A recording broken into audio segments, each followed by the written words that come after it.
This is the Dollemore Daily, and I'm Jesse Dollemore. So, because not everybody watches every video that I do, I wanted to get this message in every video that I did today, and that is thank you. Yesterday, I announced my cancer diagnosis, and I did a video about it. I'm not going to go through all the details, but if I did a video, it's titled, I Have Cancer. So if you haven't heard, and this is the first you're hearing, you can go watch that video that I put out yesterday talking about it very briefly. But I just wanted to thank the overwhelming groundswell of support that appeared both on Twitter, but absolutely on that video. It means the world to me. It absolutely lifted my spirits. It was very meaningful, and I want to appreciate your support. I want to tell you that I appreciate your support because look, I've got some tenuous times ahead in the following weeks relative to surgery and possible chemotherapy. We'll know all of these details, and I'll keep you apprised.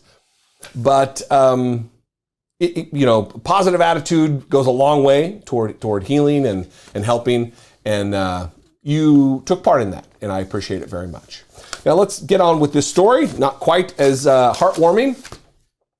The migrant trafficking by Ron DeSantis, the kidnapping of dozens of individuals, human beings, who were lied to. They were flown to Martha's Vineyard from Texas to Florida to Martha's Vineyard, Massachusetts. Under false pretenses, they were lied to, they were duped. Without their consent, they flew away.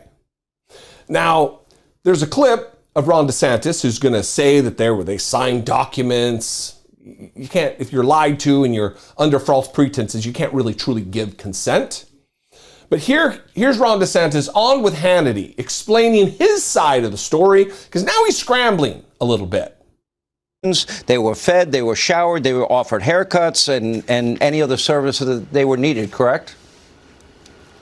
Yeah, not only that, they all signed consent forms to go. And then the vendor that is doing this for Florida provided them with a packet that had a map of Martha's Vineyard. It had the numbers for different services on Martha's Vineyard. And then it had numbers for the overall agencies in Massachusetts that handle things involving immigration and refugees. So it was clearly voluntary, and all the other nonsense you're hearing is just not true. And now, there's a lot. Everything is wrong there. First of all, just let's talk about the general idea that they're trying to put across that they care for these people.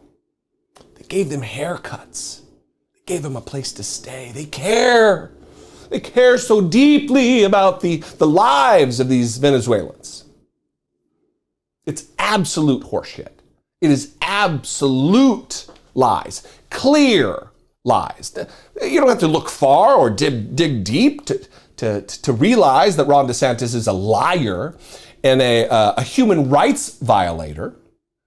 Because if you were going to be doing something positive for these people, why would you have to lie to them to get them on a plane? Also, he's up to his tricks. Judd Legum, a fantastic journalist, has a great newsletter called Popular Information. Substack. You should check it out. He tweeted this: one of the planes used in DeSantis's Martha Stewart stunt is currently scheduled to travel tomorrow from San Antonio to Florida to a small airport near Biden's house in Delaware. And here's some flight plans. Here's a photo of some flight plans. So this is all political theater with just a little taste of human trafficking and kidnapping. Here's a brochure. Look, here's the brochure that was given to these people, this fake brochure. Here's the front side. We'll just put it up on screen so you don't have to look at it on my printout here. Refugee benefits, they say, and they've got numbers and all this information. This is fake. I mean, these numbers are real, but they were dropped off, and the community had to rally and take care of these people. They fed them. They clothed them. They took care of them. The narrative that you read on Twitter, if you're on Twitter, was something completely opposite. That they were outraged. Oh, we can't have this. We are just rich white people, which may be the case, certainly. But that's not how they behaved. They stepped up. where when these people were dropped off. There was no resources. There was no warning. And there is a legal group right now, get the name of it right, Lawyers for Civil Rights, is seeking a criminal investigation into this. Luckily enough, there are people in this country who do care about justice. This is tweeted from the Bear. I've been told this is pronounced Bear, not Bexar. Bexar County Sheriff's Office tweeted this. The Bexar County Sheriff's Office has opened an investigation into the migrants that were lured from the Migrant Resource Center located in Bexar County, Texas, and flown to Florida, where they were ultimately left to fend for themselves in Martha's Vineyard, Massachusetts. A secondary tweet. Additionally, we are working with private attorneys who are representing the victims, as well as advocacy organizations regarding this incident. We are also preparing to work with any federal agencies that have concurrent jurisdiction should the need arise. A criminal investigation has been opened, and I am hopeful. I hope, let's not say I'm hopeful, but I hope that the federal authorities will get involved here. Because by any account, by any measure, by any metric, this was kidnapping on a mass scale. If you or I were to round up a bunch of people, get them on a plane under false pretenses and drop them off thousands of miles from their origin spot, that's kidnapping. They didn't consent. Anyway, it's not just tweets. Here's a video by Javier Salazar, the sheriff of Bexar County, talking about this very investigation.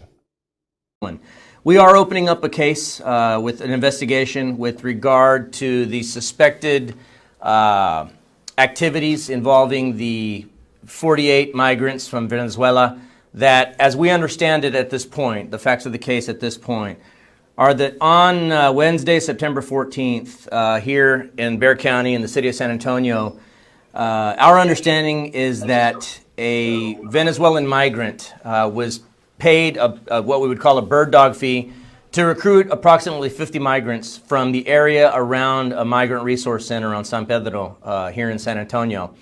As we understand it, 48 migrants were lured, I will use the word lured, under false pretenses into staying at a hotel for a couple of days. They were taken by airplane. At a certain point, they were shuttled to an airplane where they were flown to Florida and then eventually flown to Martha's Vineyard, again, under false pretenses is the information that we have, that they were promised work, they were promised the solution to several of their problems.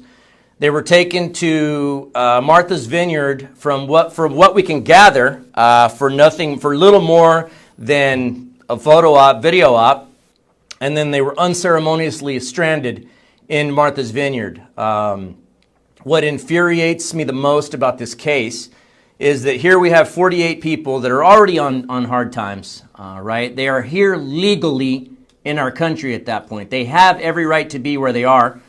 And I believe that they were preyed upon. Somebody came from out of state, preyed upon these people, lured them with promises of a better life, which is what they were absolutely looking for, with the knowledge that they were going to cling to whatever hope they could be offered for a better life, to just be exploited and hoodwinked into making this trip to Florida and then onward to Martha's Vineyard for what I believe to be nothing more than political posturing to make a point. So listen, here's the takeaway here. I think, look, it's great that a local county sheriff is investigating, but there's little a local county sheriff is going to be able to really do, not have a lot of teeth relative to the governor of a populous state like Florida or the governor of his own state.